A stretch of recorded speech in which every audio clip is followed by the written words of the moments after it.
अभी हम लोग चर्चा कर रहे हैं कि किस पार्टी को विपक्षी पार्टी का दर्जा दिया जाएगा। तो विपक्षी पार्टी का दर्जा उसी पार्टी को मिलेगा जिस पार्टी को सदन की कुल क्षमता का 1/10 अकेला। आप चुनाव लड़ना है लड़ो, गठबंधन के जगह महागठबंधन बना लो, कुछ भी कर लो, कोई दिक्कत नहीं है। लेकिन पार्लियामेंट में चुनाव जीतकर जाने के लिए के बाद आपको एक ऐसी सिंगल पार्टी होनी चाहिए जिसको सदन की कुल क्षमता का 1/10 अकेले लाना चाहिए। मेरी बात समझ में आ रही है? किसी एक पार्टी को सदन की कुल क्षमता का 1/10 अकेले लाना चाहिए। तो जो पार्टी 1/10 अकेले लाएगी वो विपक्षी पार्टी का दर्जा पाएगी। अब कहोगे सर विपक्षी पार्टी का दर्जा मिल गया तो कौन सा तीर मार देंगे?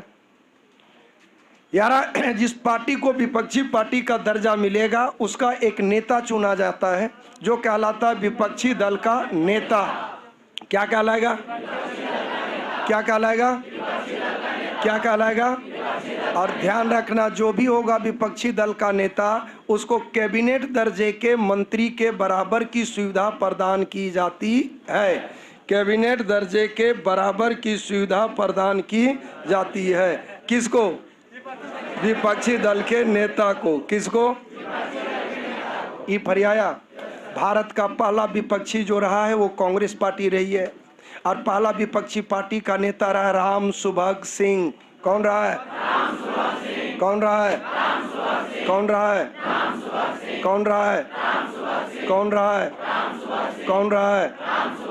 उम्मीद है कि समझ में आ गया होगा, हाँ या ना? ऐसे ही सदन अपने में से एक अध्यक्ष चुनता है। हम बढ़ाए थे और पहला अध्यक्ष थे GV वावलंकर। कौन थे? अब इमेजिन करो, हमने ये भी बतलाया कि परंपरा ये रही है कि सत्ता पक्ष का रहेगा अध्यक्ष और विपक्ष का रहेगा उपाध्यक्ष। एकदम बात बहुत सीधी सी है कि अगर वो अध्यक्ष जो सत्ता पक्ष का है वो पक्षपात कर सकता है कि नहीं, भेदभाव कर सकता है कि नहीं, खुल्लम खुल्ला सत्ता पक्ष को कोऑपरेट करे और विपक्ष बोलने खड़ा हो कहे चुप रहो, तोरा बोले नहीं आता, ढेर बोका है, हाँ या ना? बहुत सारे सवालों को पूछने की इजाजत ना दे। सदन में अध्यक्ष से ये उम्मीद की जाती है कि उसका व्यवहार एकदम निष्पक्ष हो। यही कारण है कि जब तक अध्यक्ष पद पर है तब तक वो निर्दलीय माना जाता है। क्या माना जाता है? कब तक? जब तक वो फाइनल है, हाँ या ना? यही कारण है कि अध्यक्ष का पद बड़ी गरिमामय पद है। सदन का बार बार मैं दोहरा रहा हूं, बिग बॉस है सदन के अंदर। सरकार का बिग बॉस होता है कौन? प्रधानमंत्री। लेकिन सदन का बिग बॉस हुआ कौन? अब आगे लो, अब सुनो, हम तुम लोगों को कल ये भी पढ़ाए थे कि अगर कोई मामले पर बहस नियम 184 के तहत हो, अगर कोई मामले में बहस नियम 184 के तहत हो तो ध्यान रख लेना उस पर वोटिंग कंपलसरी है। लेकिन सामान्य मामले में अगर इन केस कहीं भी वोटिंग हो, किसी टॉपिक पर वोटिंग हो, ये भी तो हो सकता है कि सत्ता पक्ष और विपक्ष दोनों बराबर हो जाए। नहीं बोला रे, सत्ता पक्ष और विपक्ष दोनों। तो ध्यान रखना, एकमात्र कंडीशन है जिन परिस्थितियों में सदन का अध्यक्ष निर्णायक वोट देगा। पर्याया निर्णायक वोट। हाँ सुनो, अगर किसी मुद्दे पर बहस हुआ, बहस के बाद वोटिंग हुई, वोटिंग में सत्ता पक्ष और विपक्ष दोनों का वोट बराबर हुआ, सत्ता पक्ष और विपक्ष दोनों का वोट बराबर, तो ना कोई जीता ना कोई हारा। उस कंडीशन में निर्णायक वोट देने का काम करता है सदन का अध्यक्ष। सामान्य परिस्थितियों में अध्यक्ष वोट नहीं देता। अभी तुम लोग क्या क्या पढ़ा? विपक्षी पार्टी के लिए 1/10 लिखने कहेंगे सीधे हो जाएगा विपक्ष 1/10। पहला विपक्ष कांग्रेस, पहला विपक्षी नेता राम सुभग सिंह, पहला विपक्षी नेता राम सुभाग सिंह। हम क्या बोले? विपक्ष 1/10, पार्टी डैश कांग्रेस, नेता डैश राम सुभाग सिंह, पहला अध्यक्ष जीवी मावलंकर, विपक्ष। फिर आ गया कि निर्णायक वोट अध्यक्ष। बाकी कल वाला क्लास तो जान ही रहे हो, रटा हुआ है पूरा, जर्रा जर्रा होना चाहिए दिमाग में बाबू। जीएस का बहुत बड़ा पोल है इंडियन पॉलिटी, बहुत बड़ा पोल है। माने आधार स्तंभ 4 पोल माना जाता है, मॉडर्न इंडिया, पॉलिटी, साइंस में बायोलॉजी और ज्योग्राफी, इंडियन ज्योग्राफी, ये 4 पोल होता है इसका। सबसे ज़्यादा कवरेज स्कोरर पार्ट में बहुत बड़ी भूमिका होती है। हाँ, रिजल्ट तेरा डिसाइड करेगा इकोनॉमिक्स, एंशिएंट इंडिया और इकोनॉमिक्स का करंट, और फिर बायोलॉजी का टॉपिक, क्योंकि उस साधारण पाठक के बस का चीज़ नहीं होता है और उसको पढ़ा लिखा कैंडिडेट चाहिए आयोग को। तो ये आ गया तुम्हारा विपक्ष के संदर्भ में। और अब आगे आ जाता है तुम्हारा नेक्स्ट टॉपिक इसी में कि जो सत्ता पक्ष और विपक्ष में हमने बतलाया कि 1/10 का है विपक्षी पार्टी के लिए दर्जा। गैर सरकारी विधेयक में बोले प्रत्येक माह का प्रथम शुक्रवार होना चाहिए। ठीक है, कल तुम लोगों को हम ये भी बतलाए थे, माने ना माने 6 महीना मटिया दे, तब संयुक्त अधिवेशन होगा और संयुक्त अधिवेशन बुलाने का काम करेगा राष्ट्रपति, लेकिन अध्यक्षता करेगा लोकसभा का। उम्मीद है समझ में आ गया होगा एकदम, ये सब अप टू डेट है, हाँ या ना?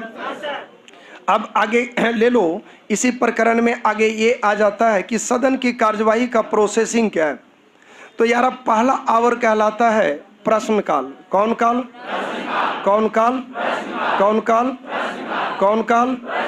अरे नहीं ना, तुम चल जाओ ना अपने काम में। पहला आवर क्या कहलाया? कौन काल? हाँ, ध्यान रखना, प्रश्न काल का नेचर होता है कौन पूछेगा, क्या पूछेगा, किससे पूछेगा, कौन जवाब देगा, सब फिक्स होता है।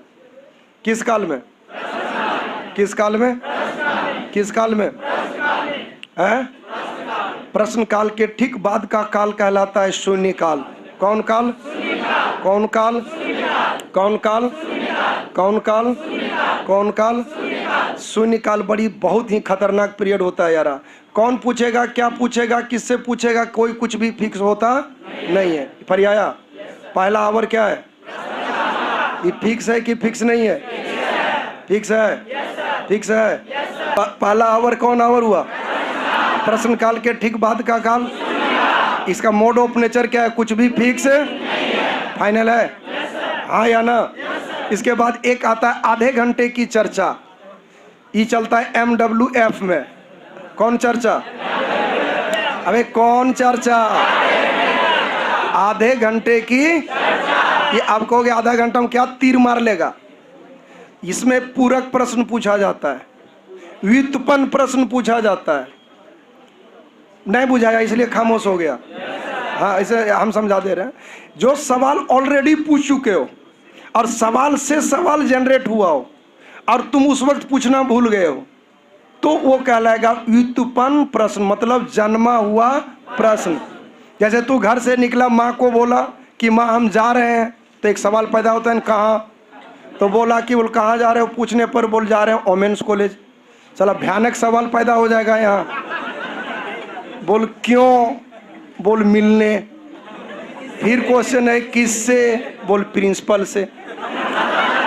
बात समझ में आ रही है, हाँ या ना? तो मूल सवाल क्या था कि हम जा रहे हैं, उससे नहीं इतना सवाल पैदा हुआ। इसको कहेंगे व्युत्पन्न प्रश्न। तो लोग क्या क्या सोच लेते हो जी। ओहो, ये समझ में आ गया? व्युत्पन्न प्रश्न हुआ। कौन प्रश्न? व्युत्पन्न। आधे घंटे की फाइनल है। विपक्ष 1/10 जान रहे हो, कांग्रेस जान रहे हो, राम सुभग सिंह जान रहे हो, निर्णायक वोट अध्यक्ष जान रहे हो, हाँ या ना? जीवी मावलंकर जान रहे हो, जान रहा है? प्रश्न काल जान रहा है? प्रश्न काल सब फिक्स, शून्य काल कुछ फिक्स नहीं। हब्बा डब्बा हो गया लूडो वाला, जे निकल जाए जिसको के, हाँ छक्का, अरे गधा। अब ई तू ऐसा कैसे निकला रे? नाच दिया ये। नहीं, अब क्या बोले हम इससे? अब छोड़ दो छोड़ दो। अब जो जो जानता है सो बोला अपना। हम नहीं बोले, तू बोला है, मेरा ऐसा कुछ भी कहना नहीं है। तो प्रश्न काल एकदम स्पष्ट है, शून्य काल स्पष्ट है। अब जरा 2-3 को देखो, पढ़ोगे बुक ना, बहुत सारी कमेटी मिलेगी। तो कमेटियां बहुत है, लेकिन 3-4 कमेटी तुम लोग दिमाग में रख लोगे, बड़े काम का कमेटी है। उसमें एक आता है अनुमान समिति या प्राकलन समिति या एस्टिमेट कमेटी। क्या क्या बोले हम? अनुमान समिति, प्राकलन समिति या एस्टिमेट कमेटी। अनुमान समिति, प्राकलन समिति, एस्टिमेट, सब नाम एक ही है। अब आगे कार्यवाही आरंभ किया जाए। अब सदन की कार्यवाही कैसे चालू होगा? तो इसके लिए वर्ड आता है कोरम। कोरम कोरम कोरम, इसको हिंदी में बोलेंगे गण पूर्ति। गण मतलब गिनना और पूर्ति मतलब कोटा, कि कितने लोग आ जाएंगे कि सदन की कार्यवाही को आरंभ किया जाएगा। कि कितने लोग आ जाएं कि सदन की कार्यवाही को आरंभ कर दिया जाए। पर्याया, इसके लिए चाहिए 1/10, इसके लिए भी चाहिए। अगर हाउस की कुल क्षमता का 1/10 मेंबर, अगर हाउस की कुल क्षमता का 1/10 मेंबर उपस्थित हो जाएगा, तो उपस्थित हो जाने के बाद सदन की कार्यवाही आरंभ कर दी जाएगी। अगर 1/10 से कम मेंबर उपस्थित होगा तो सदन की कार्यवाही नहीं चलेगी। उम्मीद है कि बुझा गया होगा। तो कोरम हो गया 1/10, विपक्षी हो गया कांग्रेस, वो भी है 1/10। फिर आ गया राम सुभग सिंह, निर्णायक वोट हो गया अध्यक्ष, है ना। प्रश्नकाल हो गया फिक्स, शून्यकाल हुआ हवा डबा, या जिसको जो मन बुझाया वो पूछ लिया। और MWF में हो गया, हाँ, 5 से 5:30 के बीच, वो कहलाएगा आधे घंटे की चर्चा। चर्चा की खर्चा, फर्स्ट क्लास है। आधे घंटे की चर्चा, ओके हो। इसके बाद हम अभी कमेटी की बात कर रहे थे, सदन। उसमें एक बोले प्राकलन समिति या अनुमान समिति या एस्टिमेट कमेटी। प्राकलन समिति, अनुमान समिति या एस्टिमेट कमेटी। प्राकलन समिति, अनुमान समिति या एस्टिमेट कमेटी। तुम ये दिमाग में रख लो कि इसमें कमेटी में मेंबर होते हैं 30। कितने मेंबर होते हैं? कितने मेंबर? कितने मेंबर? और ये 300 मेंबर होता है लोकसभा का। कौन सभा का? कौन सभा का? और इसका काम क्या है? इसका काम है काम हो जाने के बाद, वर्ड पर गौर करो, काम हो जाने के बाद कम खर्च से संबंधित सुझाव देना। काम हो जाने के बाद कम खर्च से संबंधित सुझाव देना। काम हो जाने के बाद कम खर्च से संबंधित सुझाव देना। पर्याया, अब कहोगे कमा हो ही गया तो कम खर्च से संबंधित सुझाव दे गर्वे का करेगा? सवाल है ना भाई, कि बिल्डिंग बन गया, ऑडिट किए तो पता चला इतना इतना फालतू खर्चा कर दिया। तो जब काम हो गया, पैसा खर्च हो गया, तो सुझाव दे के करेगा क्या? हाँ या ना? यार आप बतलाओ, किसी का पोस्टमार्टम रिपोर्ट मरने के बाद न देगा कि जिंदे चीर देगा? हाँ या ना? ध्यान रखना, यहाँ एक मैं कमीशन लेवल की बात बोल रहा हूँ। ये वो मंच है जहाँ अस्थाई लोक सेवक और अस्थाई लोक सेवक दोनों के लिए एक मंच प्रोवाइड करता है। ये एक लटकती हुई तलवार होती है उन तमाम लोगों के लिए जो काम करवाते हैं, क्योंकि उन लोगों के दिमाग में एक बात बैठा होता है कि काम होने के बाद हमसे बहुतों सवाल पूछा जाएगा। अगर उसका प्रोसेसिंग सही नहीं होगा तो कानूनी कार्यवाही किया जाएगा। पर्याया, हाँ या ना? तुम लोग भी नहीं देखते हो यार, अगर घर में 7 बजे घुसने की आदत है शाम को, और अगर 8 बजे जा रहे हो तो 7 बजे के बाद दिमाग कौंधने लगता है कि घर जाएंगे तो सोटा कहीं नहीं जाए। तो एक अज्ञात डर पहले से है कि नहीं? तो एक अज्ञात भय रहेगा कि नहीं? यहाँ तक समझ में आ गया? एक और कमेटी है, कमेटी का नाम है पब्लिक अकाउंट कमेटी। क्या नाम बोले? फिर से कहो, public account committee. That is लोक लेखा समिति। कौन समिति? इसमें यार 15 मेंबर होता है लोकसभा का और 7 मेंबर होता है राज्यसभा का, और ये भी वित्तीय मामले को देखता है। और तुम लोगों को हम शुरू से पढ़ा रहे हैं कि पैसा वाला मामले में राज्यसभा को रत्ती भर भी पावर नहीं है। वित्तीय मामले में राज्यसभा को जरा सा भी पावर नहीं है। किस मामले में? किस मामले में? किस मामले में? किस मामले में? पैसा के मामले में किसको पावर नहीं है? तो इसमें मेंबर क्यों रहेगा? जब ईबी वित्त से संबंधित मामले को देखने का काम पब्लिक अकाउंट कमेटी करती है तो तय है कि इसमें भी उसका मेंबर होना नहीं चाहिए। फिर से समझ लो, मुड़ी ऊपर करेगा, ध्यान रखना, राज्यसभा को वित्तीय मामले में जरा सा भी पावर नहीं है। तो जब वित्तीय मामले में पावर नहीं है तो उस कमेटी का मेंबर नहीं होना चाहिए जो वित्त से संबंधित मामले को देखने का काम करता है।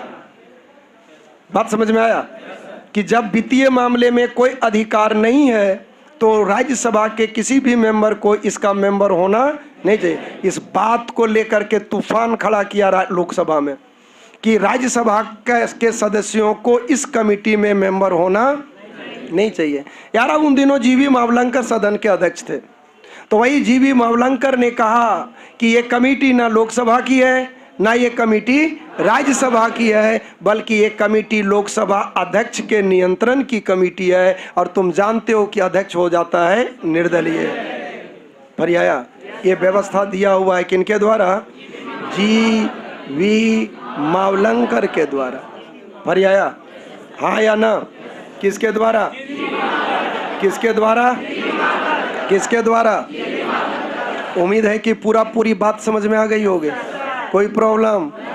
विपक्ष के लिए 1/10 कांग्रेस था, राम सुभग सिंह है, निर्णायक वोट अध्यक्ष है, निर्णायक वोट, प्रश्नकाल है, शून्यकाल है, प्रश्नकाल है, शून्यकाल है, आधे घंटे की चर्चा है, एमडब्ल्यू सरकारी विधेयक है, गैर सरकारी है, गणपूर्ति है, 1/10 है। संकेत में लिख लेगा।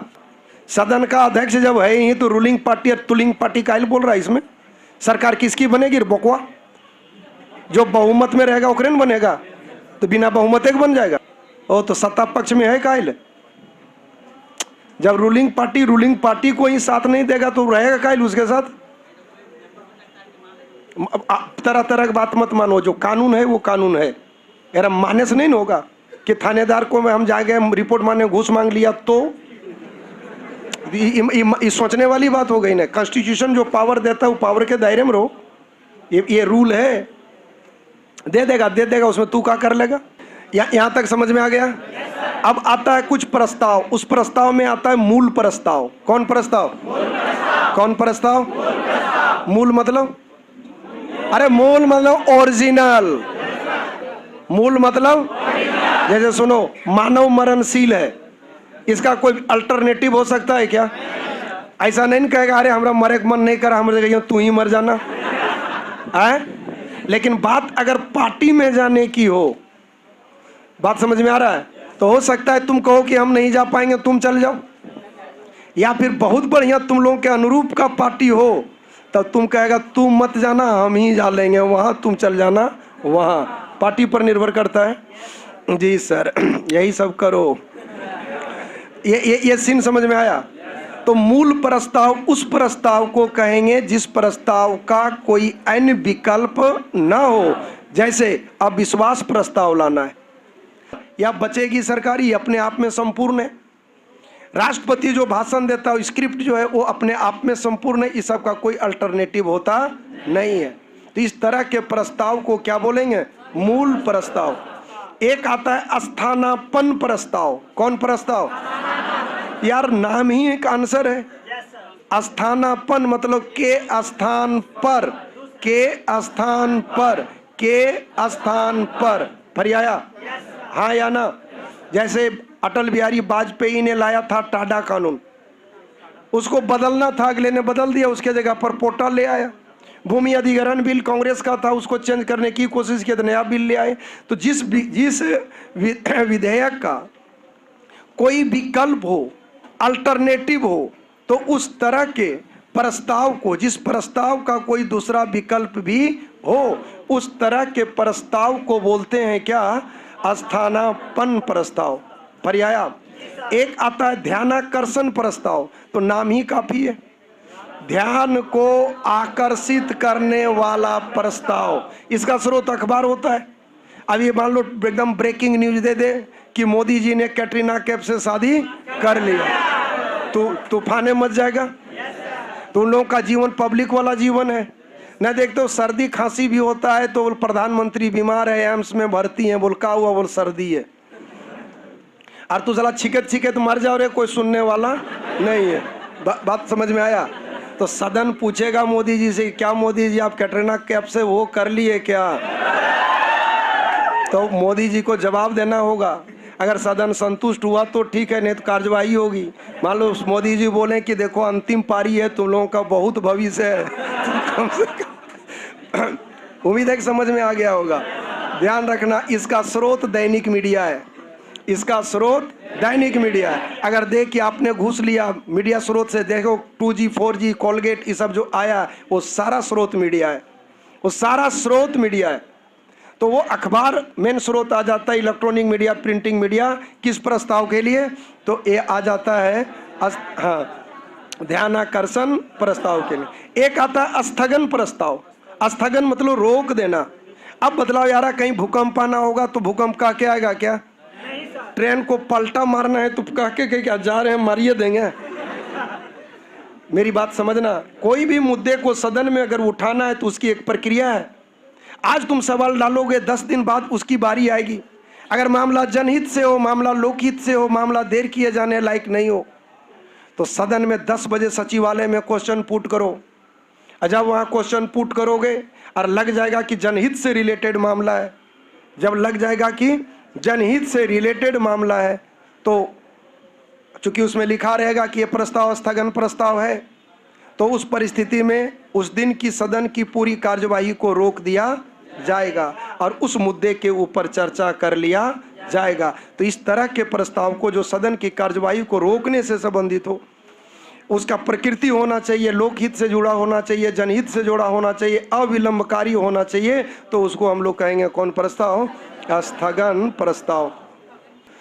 मैं टाइगर्स कंपटीशन पॉइंट पटना से, सच्चाई यही है कि मैं प्रतियोगियों से दिल से जुड़ा हुआ एक शख्सियत हूँ, जो मैं पढ़ाता ही नहीं हूँ बल्कि अपने शब्दों को आप लोगों के बीच तीर्थाटन कराता हूँ, ऐसा मेरा मानना है। मैं यही कहूँगा कि मेरे अंदाज को एक नया अंदाज दे देना, मेरे अंदाज को एक नया अंदाज दे देना, जब भी ज़रूरत पड़े मेरी दिल से एक आवाज़ दे देना।